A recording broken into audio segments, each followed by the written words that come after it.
नाम का चमत्कार। एक पंडित जी थे। उन्होंने एक नदी के किनारे अपना आश्रम बनाया हुआ था।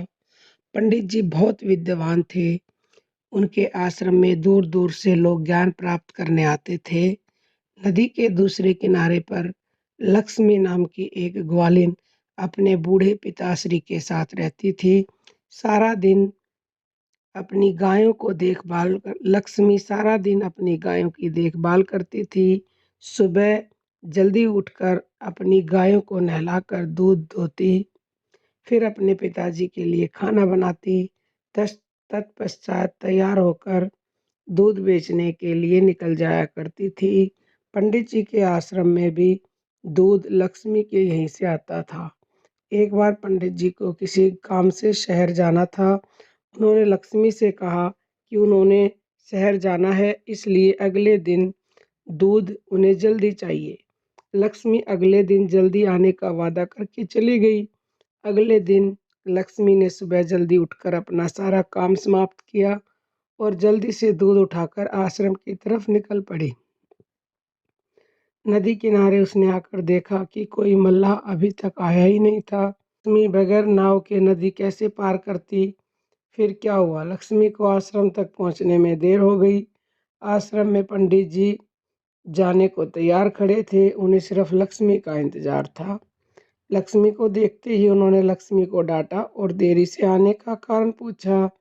लक्ष्मी ने भी बड़ी मासूमियत से पंडित जी से कह दिया कि नदी पर कोई मल्लाह नहीं था, वह नदी पार कैसे करती, इसलिए देर हो गई।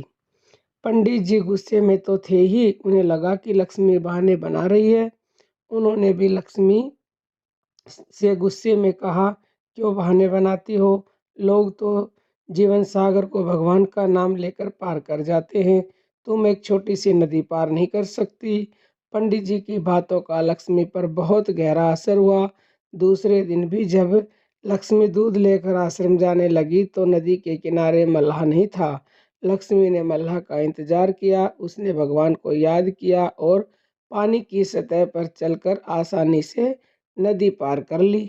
इतनी जल्दी लक्ष्मी को आश्रम में देख पंडित जी हैरान रह गए। उन्हें पता था कि कोई मल्लाह इतनी जल्दी नहीं आता है। उन्होंने लक्ष्मी से पूछा कि तुमने आज नदी पार कैसे की? लक्ष्मी ने बड़ी सरलता से कहा, पंडित जी आपके बताए हुए तरीके से मैंने भगवान का नाम लिया और पानी पर चलकर नदी पार कर ली। पंडित जी को लक्ष्मी की बातों पर विश्वास नहीं हुआ। उसने लक्ष्मी से फिर पानी पर चलने के लिए कहा। लक्ष्मी नदी के किनारे गई और उसने भगवान का नाम जपते जपते बड़ी आसानी से नदी पार कर ली। पंडित जी हैरान रह गए। उन्होंने भी लक्ष्मी की तरह नदी पार करनी चाहिए, पर नदी में उतरते वक्त उनका ध्यान अपनी धोती को गीली होने से बचाने में लगा हुआ था। वह पानी पर नहीं चल पाए और धड़ाम से पानी में गिर गए। पंडित जी को गिरते देख लक्ष्मी ने हंसते हुए कहा, आपने तो भगवान का नाम लिया ही नहीं, आपका सारा ध्यान अपनी नई धोती को बचाने में लगा हुआ था। पंडित जी को अपनी गलती का एहसास हो गया। उन्हें अपने ज्ञान पर बड़ा अभिमान था, पर अब उन्होंने जान लिया था कि भगवान को पाने के लिए किसी ज्ञान की ज़रूरत नहीं होती। उसे तो पाने के लिए सिर्फ एक सच्चे मन से याद करने की ज़रूरत होती है। कहानी से हमें यह शिक्षा मिलती है कि अगर सच्चे मन से भगवान को याद किया जाए तो वो तुरंत चमत्कार करते हैं। भगवान नाम में अपार शक्ति है, परंतु भक्तों की परंतु भक्तों को अपने भगवान को सच्चे मन से पुकारना पड़ता है, तभी वो तुरंत चमत्कार करते हैं।